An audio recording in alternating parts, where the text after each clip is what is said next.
ঠাকুরগাঁ চিনি কলটি 1958 সালে প্রতিষ্ঠিত হয়। ঠাকুরগাঁ জেলা শহর সহ উত্তরাঞ্চলের বিভিন্ন জায়গা থেকে আখ সংগ্রহ করা হয়ে থাকে এর কাঁচামাল হিসেবে। এখন আমরা দেখতে পাচ্ছি আখগুলো বিশেষ প্রক্রিয়ায় মিলে ঢুকানো হচ্ছে এবং সেখানে স্বয়ংক্রিয় মেশিনের মাধ্যমে আখগুলো বাছাই করে রস সংগ্রহ করা হচ্ছে। দেখুন বন্ধুরা, কি বিশাল বিশাল এক একটি মেশিন।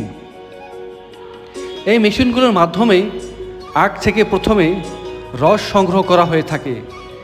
এইখান থেকেই আমরা দেখতে পাচ্ছি একটি বড় ট্যাঙ্কে আখের রসগুলো সংরক্ষণ করা হচ্ছে। পরে এগুলো বয়লারের মাধ্যমে বিশেষ প্রক্রিয়ায় চিনি তৈরি করা হবে। পুরনো যন্ত্রপাতি বিভিন্ন সমস্যার কারণে বর্তমানে উৎপাদন কিছুটা কমে গেছে। স্থানীয় মানুষের অর্থনীতির সাথে গভীরভাবে জড়িত এই চিনি কলটি।